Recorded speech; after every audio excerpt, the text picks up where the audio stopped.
अस्सलाम वालेकुम नाजरीन। आज का व्लॉग एक बहुत दुख भरी खबर पर मबनी है। पाकिस्तान के मारूफ साहबी अरशद शरीफ शहीद की वालदा मोहतरमा इंतकाल फरमा गई हैं।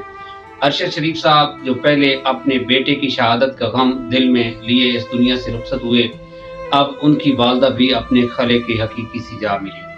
आज हम इस वीडियो में बात करेंगे कि अरशद शरीफ कौन थे, उनकी वालदा का क्या किरदार था, उनकी जिंदगी के आखिरी दिन कैसे गुजरे और उनके खानदान के लिए ये लम्हा कितना कड़ा है। अरशद शरीफ पाकिस्तान के उन बहादुर सहाफ़ी में से थे जिन्होंने सच बोलने की कीमत अपनी जान देकर अदा की।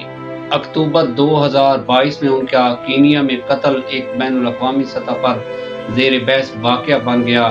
उनकी शहादत के बाद उनकी वालदा ने हमेशा सब्र और हौसले का मुज़ाहरा किया।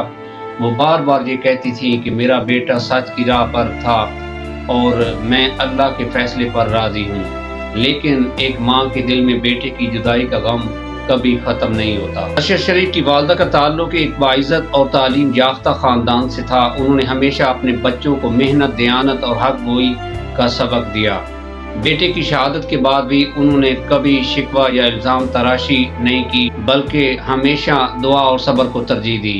करीबी ज़राए के मुताबिक वो तवील अरसे से बेटे की याद में बीमार थी और उनके इंतकाल की एक बड़ी वजह भी वही दुख और तन्हाई थी। खानदानी ज़राए के मुताबिक वालिदा मोहतरमा के आखिरी अय्याम बहुत खामोशी में गुजरे। उनकी तबीयत कुछ दिनों से ख़राब थी, लेकिन वो अक्सर कहती थी कि अब मुझे अपने बेटे के पास जाना है।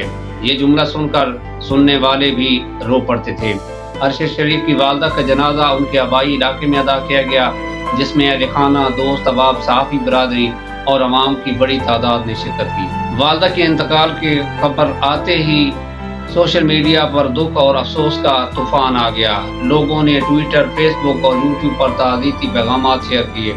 पाकिस्तान के मुख्तलिफ सहाफ़ियों, सियासतदानों और आम शहरियों ने इस माँ को खराज अकीदत पेश किया जिसने एक हीरो बेटे को जन्म दिया है। लोग ये कहते रहे हैं कि अब माँ बेटे की मुलाकात जन्नत में होगी। नाजरीन, माँ का रिश्ता दुनिया का सबसे पाक और मजबूत रिश्ता है। अरशद शरीफ की वालदा ने दुनिया को दिखाया कि सच बोलने वाले बेटे की माँ भी कितनी बाहिम्मत होती है। उन्होंने बेटे की शहादत के बाद जो सब्र दिखाया वो बहुत से वालिदैन के लिए मिसाल बन गया। आज जब वो अपने बेटे के पास जा चुकी हैं तो यूं लगता है जैसे अरशद शरीफ की कहानी मुकम्मल हो गई। अगर हम इस वाक़े को इंसानी रवैये से देखें तो ये सिर्फ एक ख़ानदान का नहीं बल्कि पूरे मुल्क का नुकसान है। ये हमें याद दिलाता है कि सच की राह पर चलने वालों को अक्सर दुनिया में तन्हा कर दिया जाता है, मगर अल्लाह उनके दर्जात बुलंद करता है। अरशद शरीफ और उनकी वालदा दोनों अब अल्लाह की रहमत में हैं, लेकिन उनकी याद हमेशा जिंदा रहेगी। जी नाज़रीन, हम सब दुआ करते हैं कि अल्लाह ताला अरशद शरीफ की वालदा को जन्नत उल फिरदौस में आला मकाम अता फरमाए और उनके ख़ानदान को सब्र जमील दे। नाज़रीन, अगर आपने अरशद शरीफ के काम और कुर्बानी को याद रखा है तो दुआ में इनकी वालदा को भी शामिल कीजिए। अल्लाह पाकिस्तान को सलामत रखे और हक़ की आवाज़ हमेशा बुलंद रहे। अल्लाह हाफ़िज़।